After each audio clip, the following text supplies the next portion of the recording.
you're going, baby? Hey, I just met you, and this is crazy, but here's my number, so call me maybe. It's hard to look right at you, baby, but here's my number, so call me maybe.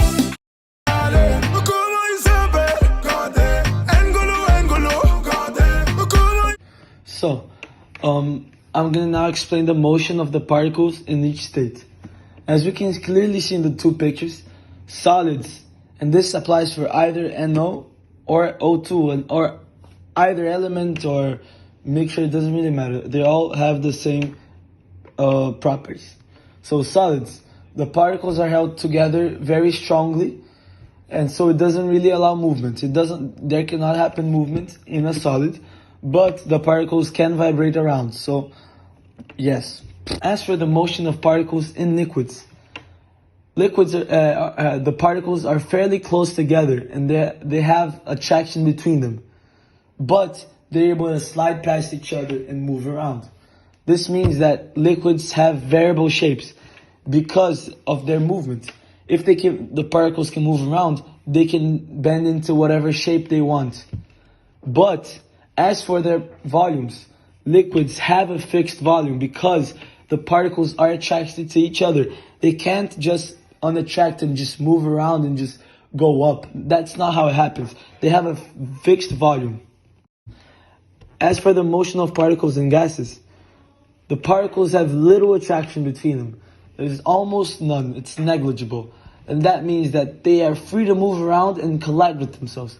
They can collide with themselves with a container, with anything. They can move around freely. This means that they have variable shapes because they can move around. But they also have variable volumes because of the attraction. There's almost no attraction. So the volume in gases, it can change. It can become very small or very big. Pintou notificação no seu telefone. É gol do Rony, é gol do Rony, é gol do Rony, é gol. And so, for the heterogeneous mixture, as we can clearly see in the diagram of the NO and O2, these two components cannot mix together. They're not able to mix. And so, to the naked eye, we would be able to see the difference. An example of an heterogeneous mixture would be sand and water. You would be able to separate the two physically very easily. And this is not the case with homogeneous mixtures. In homogeneous mixtures, you have several processes to do to separate the two components. Okay, so as you can clearly see in the two diagrams of a homogeneous and heterogeneous mixture, in a homogeneous mixture, the components are uniformly distributed.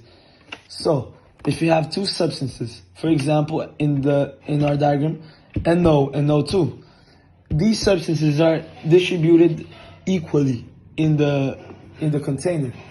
You can't really, by looking at it, if you had a sample of it, you couldn't really differentiate the two different substances inside. Why? Because they make a perfect, or at least uniform distribution.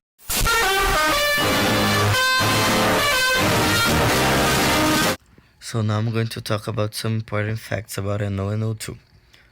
O2's density is 1.4291 cubic meter. Its boiling point is negative 183 Celsius. Its melting point is negative 218.8 Celsius. Talking about NO, its density is 1.34 cubic meter.